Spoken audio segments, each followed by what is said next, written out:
En esta clase empezaremos a analizar los conceptos relacionados a la tercera categoría de tolerancias denominadas tolerancias dimensionales.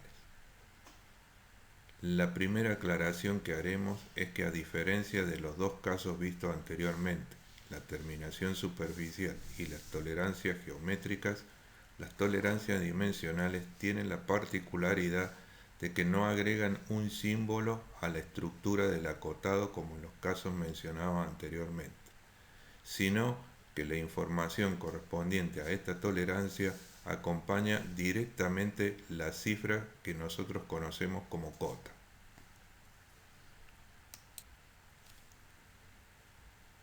Cuando tenemos la información dimensional, es decir, las cotas, que me permiten definir geométricamente un objeto, podemos ver que existe una gran cantidad de información dependiendo de la complejidad del objeto.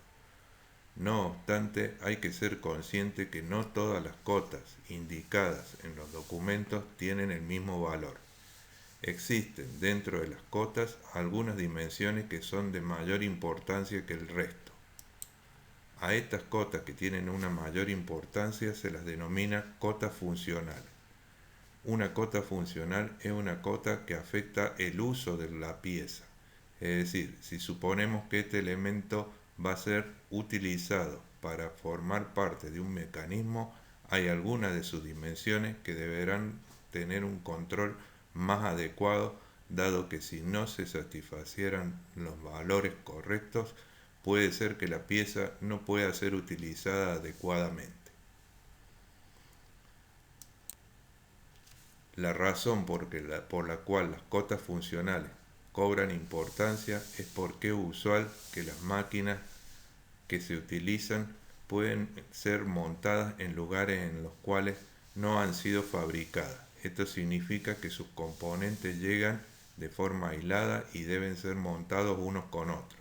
Incluso pueden haber sido fabricados por distintas empresas, por lo cual si llegase a ocurrir un inconveniente del punto de vista dimensional, es posible que este montaje no sea factible y la máquina no se pueda utilizar.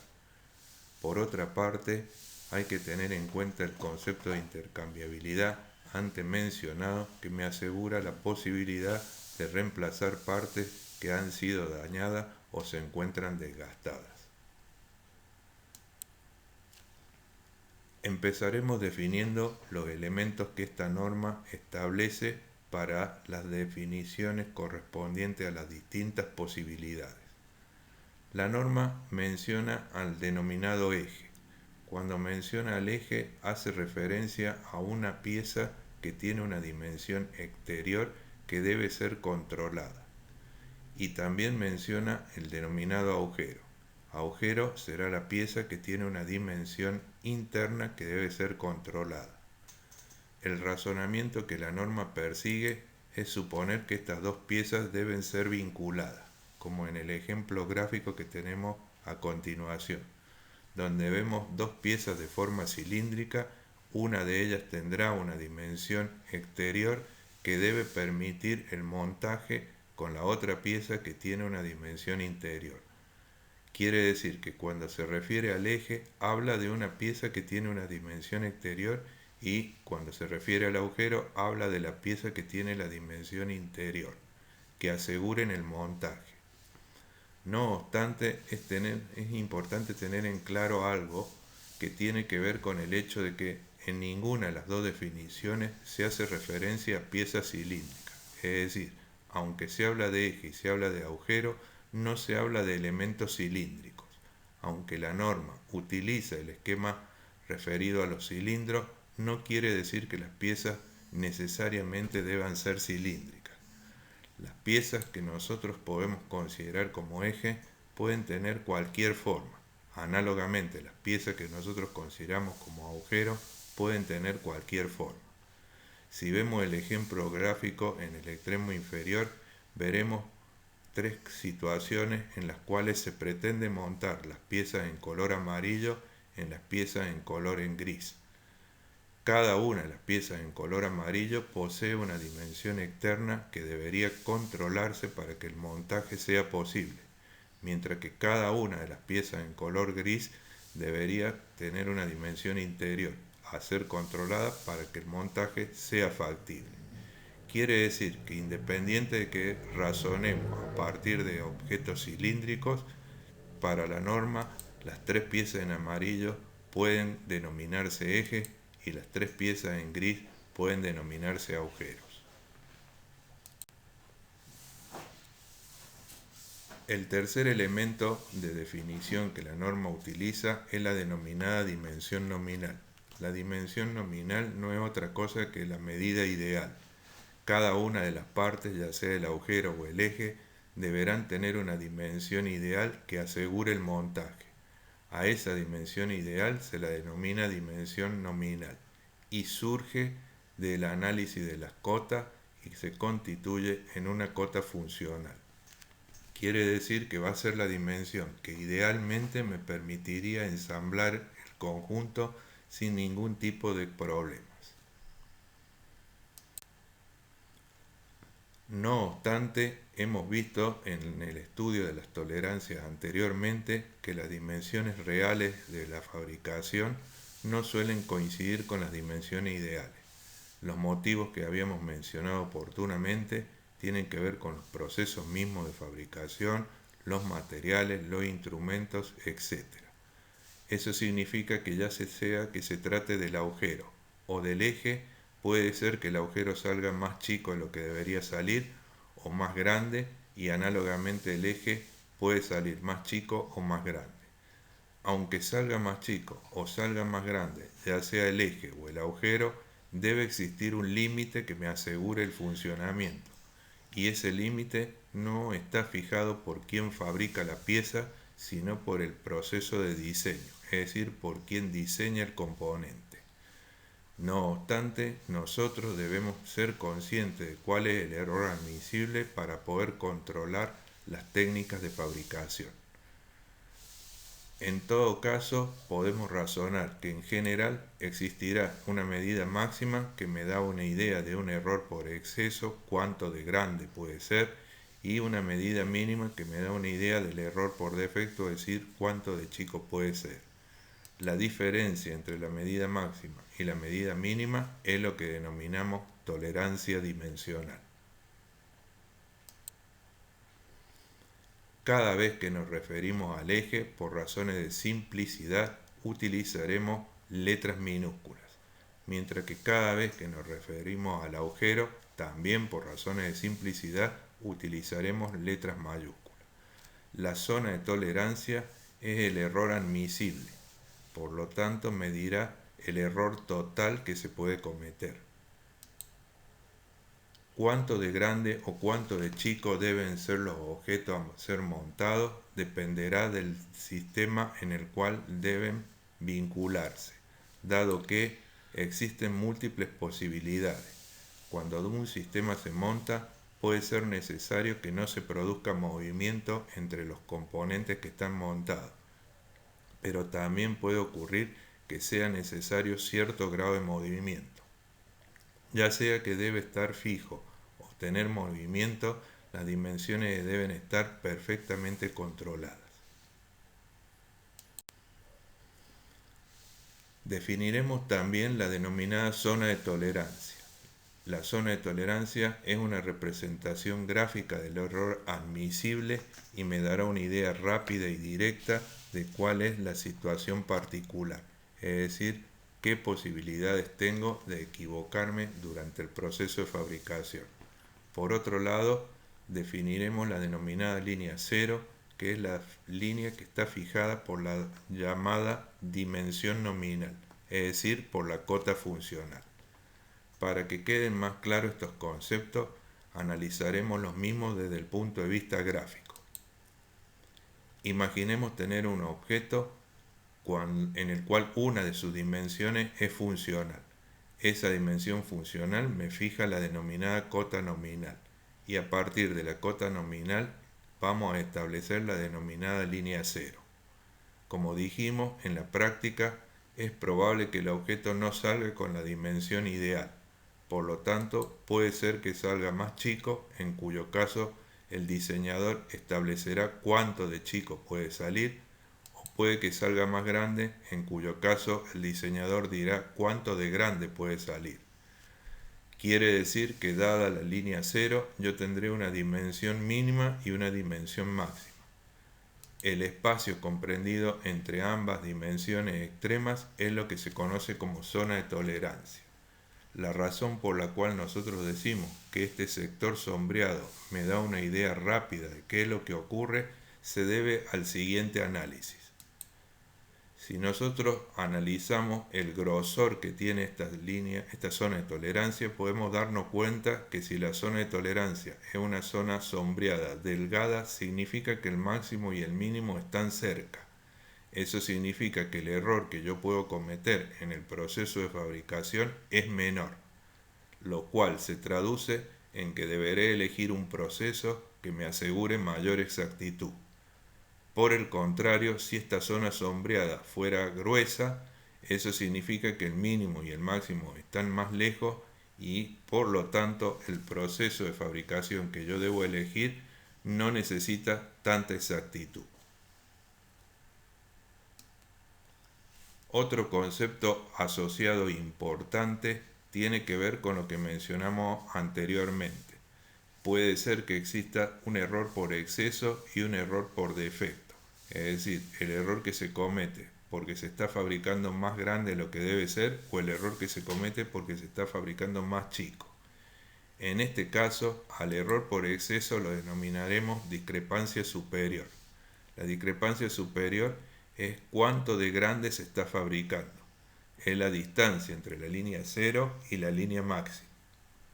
Mientras que la discrepancia inferior será la que me dice cuánto de chico se está fabricando y es siempre la distancia entre la medida inferior o mínima y la línea 0. Aunque hayamos fijado independientemente por separado la discrepancia superior y la discrepancia inferior, hace un instante mencionamos que si uno analiza el módulo o el grosor de la zona de tolerancia, puede saber cuánto de exactitud se requiere.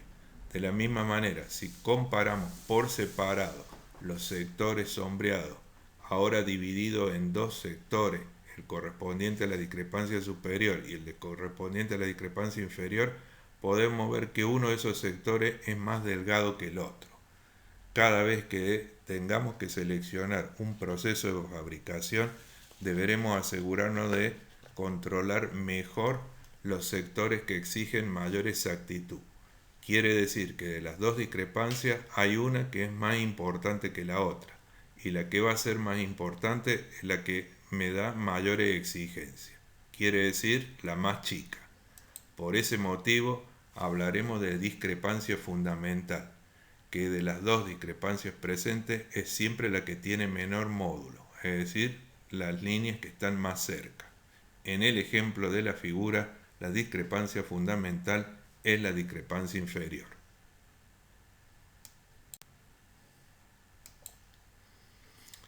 Aunque parezca extraño, por razones de diseño hay situaciones en donde se exige que el objeto final fabricado, es decir, el objeto real, sea siempre más grande que la medida ideal, en cuyo caso lo que observaremos desde el punto de vista gráfico será lo siguiente.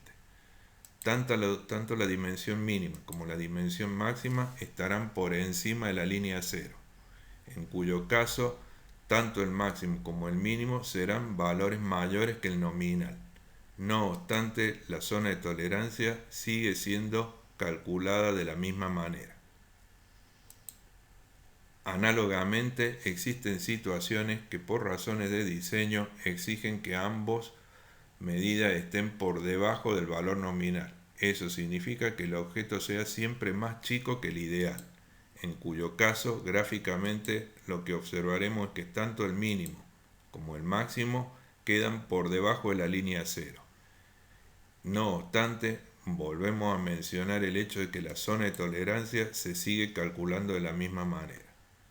Volvemos a aclarar que los ejemplos expresados en estas gráficas son situaciones en las cuales se ha exagerado la realidad.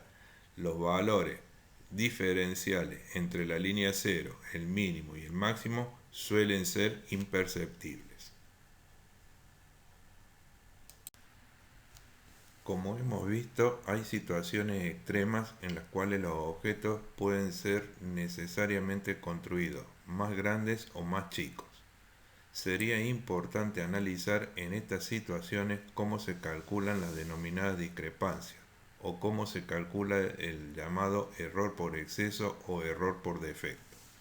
En este sentido diremos que el cálculo se hace exactamente de la misma manera. La discrepancia superior se seguirá calculando como la distancia entre el máximo y la línea 0 y la discrepancia inferior como la distancia entre el mínimo y la línea 0, independiente de cómo estas distancias aparecen ubicadas con relación a la línea 0 o medida nominal. Para el segundo ejemplo, en el que ambas dimensiones estaban por debajo de la línea 0, se puede repetir el concepto. La discrepancia superior seguirá siendo la distancia entre el máximo y la línea 0 y la discrepancia inferior la distancia entre el mínimo y la línea 0. Quiere decir que independiente de cómo sea la situación particular, los cálculos se harán siempre de la misma manera. Análogamente, podemos decir que de ambas discrepancias hay una que tiene mayor importancia que la otra por sus consecuencias desde el punto de vista del proceso, y habíamos dicho que esa discrepancia era la que poseía menor módulo. En los dos ejemplos planteados en la gráfica se puede identificar la discrepancia fundamental como aquella que tiene menor módulo. Para el primer ejemplo será la discrepancia inferior, para el segundo ejemplo será la discrepancia superior. La razón por la que reforzamos el concepto de discrepancia fundamental se debe al hecho de que en la norma existen tablas en las cuales se pueden calcular y extraer los valores precisos correspondientes a la discrepancia fundamental para distintas situaciones. Este tema se verá más adelante cuando analicemos las técnicas de representación de esta tolerancia en los documentos técnicos. Finalmente vamos a decir que si tuviésemos que hacer un análisis completo de una situación en la cual intervienen las tolerancias dimensionales, deberíamos recurrir a un gráfico como el que se presenta, en el cual tengo toda la información relativa. Por un lado tengo la pieza que se denomina agujero y por otro lado la pieza que se denomina eje. Además, tenemos la dimensión ideal o dimensión nominal que me permite establecer la llamada línea 0 o línea de referencia. Asimismo, para el eje y para el agujero tenemos las correspondientes dimensiones máximas y mínimas y la llamada zona de tolerancia. No obstante, es importante mencionar que como los análisis que se harán a continuación requieren una concentración en otros términos, contar con gráficos como este, con una gran cantidad de datos, podría dificultar la interpretación, por lo cual, para seguir adelante, trabajaremos con gráficos que son una versión simplificada de lo expuesto en el primer caso. Simplemente trazaremos un gráfico en el cual solamente nos importará saber la posición de la línea 0 y con relación a esta dónde se encuentran las zonas de tolerancia. Es decir, lo importante será saber cuál es la línea de referencia y dónde están las zonas de tolerancia. Aunque el gráfico sea simplificado, no hay problema en razonar que la distancia entre el mínimo y la línea 0 es, digamos, la discrepancia inferior y la distancia entre el máximo y la línea 0 será siempre la discrepancia superior, ya sea que se trate del eje o se trate del agujero, y que el grosor de estas zonas me da una idea directa de cuál es la exactitud requerida en el proceso. Con esto damos por terminada esta primera parte, cuyo objetivo es plantearnos los elementos básicos que la norma va a utilizar en el desarrollo de las distintas situaciones y que nos servirán para entender cuál es la simbología con la que esta información aparece en los documentos técnicos.